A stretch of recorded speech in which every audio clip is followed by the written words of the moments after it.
एक समय की बात है। एक छोटे से गांव में रामू नाम का एक चालाक लेकिन बहुत लालची आदमी रहता था। बाहर से वह खुद को बहुत सीधा साधा और ईमानदार दिखाता था, लेकिन अंदर ही अंदर वह चोरी करने की आदत से मजबूर था। गांव के लोग उस पर भरोसा करते थे, क्योंकि वह मीठी मीठी बातें करता और सबकी मदद करने का नाटक करता था। गांव में हर साल मेले का आयोजन होता था। इस बार मेले में दूर दूर से व्यापारी आए थे। सब अपने अपने कीमती सामान लेकर आए थे। रामू की नज़र एक व्यापारी की सोने की घड़ी पर पड़ी। वह घड़ी बहुत चमकदार और कीमती थी। रामू के मन में लालच जाग उठा। उसने सोचा, अगर यह घड़ी मेरे पास आ जाए तो मैं इसे शहर में बेचकर बहुत पैसा कमा सकता हूँ। रात को जब मेला खत्म हुआ और सब लोग थक कर सो गए, रामू चुपके से उस व्यापारी के तंबू में घुस गया। उसने धीरे से घड़ी उठाई और बाहर निकलने लगा। तभी अचानक तंबू के बाहर खड़ा एक कुत्ता भौंकने लगा। रामू घबरा गया। उसे लगा कि अब वह पकड़ा जाएगा। तभी उसके दिमाग में एक चाल आई।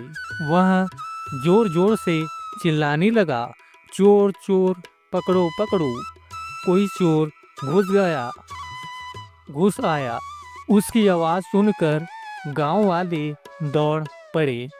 सब लोग इधर उधर देखने लगे। रामू भी उनके साथ चोर को ढूंढने का नाटक करने लगा।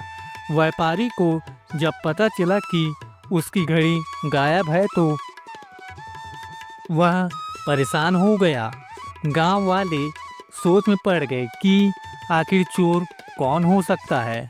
रामू बार बार कह रहा था, मैंने तो एक आदमी को भागते देखा था, जरूर वही चोर है।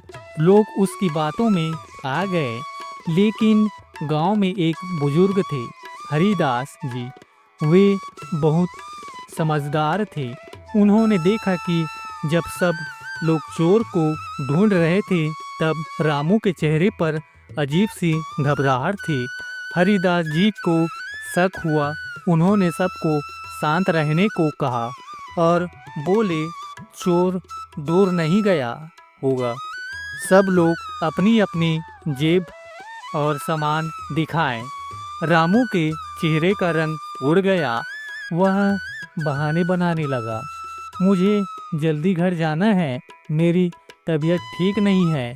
लेकिन गांव वालों ने उसे रोका। जब उसकी तलाशी ली गई तो व्यापारी की वही सोने की घड़ी उसके कुर्ते की जेब में निकल आई। सब लोग हैरान रह गए। जब सबसे ज्यादा चोर चोर चिल्ला रहा था, वही असली चोर निकला। व्यापारी को अपनी घड़ी मिल गई और रामू की सच्चाई सबके सामने आ गई। गांव वालों ने उसे खूब डांटा और समझाया कि लालच इंसान को बर्बाद कर देता है। रामू की अपनी गलती का एहसास हुआ। उसने सबके सामने हाथ जोड़कर माफ़ी मांगी और वादा किया कि अब कभी चोरी नहीं करेगा। धीरे धीरे उसने अपनी आदत बदली और मेहनत करके कमाना शुरू किया। रामू ने सबके सामने माफ़ी तो मांग ली, लेकिन गांव वालों का भरोसा टूट चुका था। लोग अब उससे दूरी बनाने लगे थे। पहले जहां उसे हर काम में बुलाया जाता था, अब कोई उसे अपने घर तक आने नहीं देता था। बच्चों तक क्या होता है। रामू को बहुत दुख हुआ। उसे समझ आया कि गलती करना आसान है, लेकिन भरोसा पाना बहुत कठिन। उसने ठान लिया कि अब वह सच में मेहनत करके अपनी पहचान बदलेगा। कुछ ही दिनों बाद गांव में एक और समस्या आ खड़ी हुई। रात के समय किसी के खेत से अनाज चोरी हो जाता तो कहीं से मुर्गियाँ गायब हो जाती थी। लोग डरने लगे कि शायद कोई बाहरी चोर गांव में घुस आया है। इस बार किसी को भी रामू पर शक नहीं था, क्योंकि सब जानते थे कि वह सुधर चुका है और रोज सुबह से शाम तक खेतों में मेहनत करता था। एक रात रामू अपने खेत की रखवाली कर रहा था। तभी उसने देखा कि दो अजनबी लोग चुपके चुपके गांव की तरफ बढ़ रहे हैं।